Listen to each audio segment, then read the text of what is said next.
안녕하세요 여러분, 도쿄뮤직입니다. 이틀 전 나스닥과 S&P 500이 크게 조정을 받았었는데 8월에 하원 청문회 날 엔비디아와 메타, AMD 그리고 퀄컴 등의 반도체 관련 종목들이 상승함에 따라서 주가가 반등하는 모습을 어제 보여주었습니다. 장이 시작하기에 앞서서 주가는 이렇게 반등하는 모습을 보여주었었는데 오른쪽에 보시면은 마찬가지로 이렇게 애플, 테슬라, 구글, 아마존 등은 약세를 보이면서 장 중반쯤에는 결국 하락하는 모습을 보였습니다. 나스닥의 차트의 모습을 한번 볼 텐데요. 여기 보시면은 피보나치 리트레이스먼트 상으로 이틀 전 주가가 하락한 것에 대비해서 어제 여기 이 부분인 61.8%치 반등하는 모습을 보여준 뒤에 여기 저항선 부분에 닿고 이렇게 하락하는 모습을 보여주었고요. 나스닥도 그렇지만 여전히 S&P 500은 마찬가지로 브레이크아웃을 해주지 못한 채로 이렇게 bearish 패턴인 라이징 웨지 패턴이 발동되고 있는 상태이므로 방심하기는 이른 상태라고 생각이 됩니다. 차트의 경우는 여기까지 하도록 하겠고요. 어제의 경우는 연준장 파월의 하원 청문회가 있었는데 제가 어제 구독자분들 상으로 통역을 진행했고 가장 의미 있었던 파월의 코멘트는 금리 인하를 하기까지 더 많은 데이터가 필요하고 금리 인하를 해도 괜찮다라고 판단될 정도의 데이터가 필요하다라고 하였습니다. 12월 FOMC 회의 때 금리 인하를 고려하고 있다는 분위기와는 조금 다른 느낌이었고요. 3월 금리 인하율은 보시는 것처럼 이렇게 5.4%로 매우 낮으며 5월달에 금리 인하 확률도 22%로 매우 낮으며 6월달에 금리 인하율을 기대해볼 수 있는 상태인데 사실 3월부터 6월까지는 약 3개월이라는 기간이 남았고 그 기간에 걸쳐서 매크로 데이터가 어떻게 나오느냐에 따라서 이러한 확률들이 결정이 되므로 85%라는 확률도 떨어질 것이라고 배제할 수는 없는 것입니다. 사실 파월의 입장에서는 당연히 자신감이 아직 부족하다라는 발언이 나올 만도 합니다. 저희 멤버십분들 상으로는 제가 누누이 설명을 드렸듯이 지금 금융 컨디션은 이렇게 과하게 완화적인 상태입니다. 이 차트는 크레딧 스프레드로 하얀색인 이 크레딧 스프레드가 상승하면 긴축이고 하락하면 완화인데 이렇게 falling wedge 패턴에 따라서 굉장히 완화스러운 모습을 보이고 있음을 볼 수 있습니다. 완화된 깊이를 보시면은 2022년 초의 위치와 동일한데 이 위치는 연준이 금리를 인상하기도 전인 금리 2%대의 단계입니다. 다시 말해서 지금 금리는 5%대인데 크레딧 스프레드가 2%대에 준하는 금리의 위치에 있다는 것은 시장이 이미 금리가 2%까지 인하할 것임을 선행적으로 반영한 것임을 의미합니다.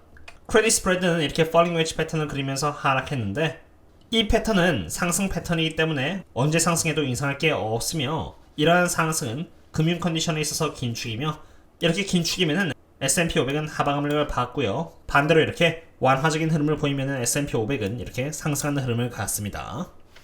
게다가 CPI의 상승 추세 또한 파월로 하여금 금리 인하를 못하게 하고 있는데요. 분명 이번 청문회에서 파월은 금리 인하를 하기에 앞서서 몇 달 동안 좋은 데이터가 나와야 한다고 했는데 1월달은 당연히 안 좋았고요. 이제 곧 발표될 2월달의 CPI month over month의 흐름을 보시면은 계속 오르면서 0.4에서 0.5% 정도의 성장률이 잡히고 있는 상태입니다. 이것은 인플레이션의 재점화를 의미할 수 있는 데이터이고 이런 데이터가 나오면은 당연히 파월은 당분간 금리 인하를 할 수가 없는 것입니다. 금리 인하의 확률이 많이 사라진 가운데 테슬라를 보겠습니다. 지수가 반등해준 가운데 여전히 테슬라는 이렇게 약세를 보이고 있는데요.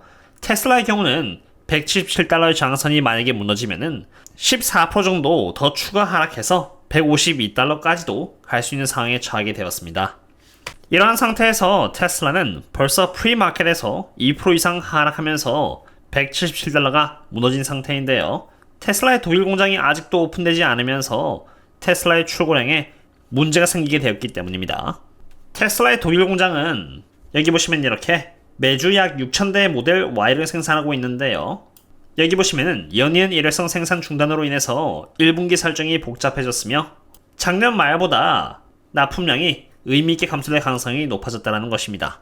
애널리스트에 의하면은 테슬라의 1분기 출고량은 약 42만 1,100대로 23년 대비해서 1% 정도 줄어들 것이라고 전망되고 있는 상태인데 1%가 그렇게 커 보이진 않아도 23년 1분기부터 해서 테슬라는 24년 1분기까지 계속 자동차의 가격을 인함으로써 마진율이 줄어들었기 때문에 줄어든 마진율을 출고량이 커버하지 못한다면 실적은 23년 1분기 대비해서 더 낮아질 수밖에 없다는 것을 의미하는 것입니다.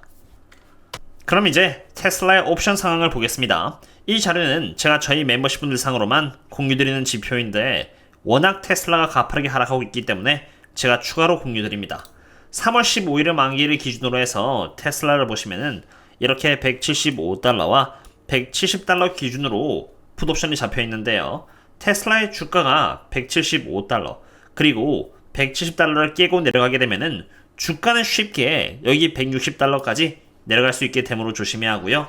참고로 이렇게 보시면은 180달러대 많은 풋옵션들이 잡혀 있는데 180달러 이상으로 올라와 주지 않는다면은 180달러에 잡혀 있는 이렇게 정말 많은 풋옵션들이 전부 다 아래쪽으로 롤다운 하게 되면서 주가는 더 하락할 수 있게 되므로 여전히 조심해야 하는 것입니다. 그리고 추가로 주도주 섹터 로테이션 현황 또한 공유를 드리겠는데요. 테슬라는 여기 컨슈머 디스크레션 인덱스에 있는데 가장 좋은 풀면인 리딩에 있다가 빠른 속도로 지금 위크닝 쪽으로 내려가고 있습니다. 즉 모멘텀마저도 안 좋아지고 있음을 의미합니다. 테슬라 대상으로 대응하기에 적절한 시기는 여기 레깅 쪽에서 임프루빙 쪽으로 갈 때라던가 아니면 임프루빙 쪽에서 리딩으로 가게 될 즈음인데 적어도 리딩에서 위크닝 쪽으로 가게 될 때 대응을 한다면은 확률적으로 모멘텀이 더 안 좋은 쪽으로 이렇게 잡힐 가능성이 높기 때문에 잘하면은 여전히 조심할 것 같습니다. 이처럼 이미 고평가 기업을 대상으로 투자하되 실적이 따라주지 않으면서 주가가 하락하면은 주가가 하락해도 분모에 있는 실적이 떨어지기 때문에 계속 고평가가 되면서 주가는 꾸준히 하방 압력을 받습니다. 그렇기 때문에 고평가를 대상으로 투자하는 것은 단기적으로는 매력 있어 보이지만 장기적으로 한번 성장률이 꺾이게 되면은 정말 힘들어지게 되는데요. 바로 그런 이유에서 제가 몇 개월에 걸쳐서 테슬라는 고평가이므로 조심해야 한다고 했고 꾸준히 저평가 대상으로 투자하고 있는 이유입니다. 제가 저희 멤버십 분들 상으로 공유드리는 종목들은 우량주이면서도 저평가 종목들로 예를 들어서 이렇게 52% 혹은 61% 등의 저평가를 받고 있으면서도 CEO나 CFO 등의 내부자가 매수를 했고요. 실적에 있어서 턴어라운드를 앞두고 있는 기업들을 위주로 분석을 해서 공유를 드리고 있습니다. 이러한 기업들은 사실 악재가 모두 다 선반영이 되어 있기 때문에 언제 올라도 이상하지 않으며 타이밍적으로 제가 맞출 수는 없기 때문에 꾸준히 이러한 기업들 상으로 제가 업데이트를 드리면서 대응하는 데 도움을 드리고 있는 상태입니다. 물론 여기 있는 기업들이 엔비디아처럼 계속 오르는 기업은 아닙니다. 하지만 적어도 제가 말씀드릴 수 있는 부분은 얼마나 오른다가 아니라 오를 확률이 높은 기업들입니다. 그리고 제 기준에서 오를 확률이 높다는 것을 안다면은 얼마든지 비중을 높여서 수익을 최대화시킬 수 있으므로 사실 나쁜 건 전혀 없는 것입니다. 물론 수익률도 중요하지만 오를 확률이 높다는 것을 알면은 얼마든지 분할 매수를 꾸준히 해서 비중을 늘릴 수 있고 그 비중을 통해서 적은 수익률이라도 저희 멤버십 분들이 수익을 낸 것처럼 큰 수익을 수량으로서 이룰 수 있는 것입니다. 이처럼 네이버 프리미엄에서도 텔레그램과 소통하는 방식만 다를 뿐이지 동일하게 서포트를 드리고 있고요. 꾸준히 숙제를 공유 받으시면서 데이터에 따른 객관적인 투자를 이어나가고 싶으시다면 참고하는 것도 좋은 방법이 될 것이라고 봅니다. 그럼 추가로 애플을 보도록 하겠습니다. 애플이 비록 테슬라만큼 못하고 있는 것은 아닙니다만 마찬가지로 주가가 꾸준히 하락해서 어느새 과매도 지점까지 머무르게 되었는데요. 애플을 QQQ로 나눈 지표를 기준으로 보면은 여기 이처럼 애플은 굉장히 과매도에 있는 상태이며 2018년 이후로 가장 과매도가 된 상태입니다. 하지만 그러한 와중에 여전히 조심해야 하는 부분은 바로 옵션 시장에서의 관점입니다.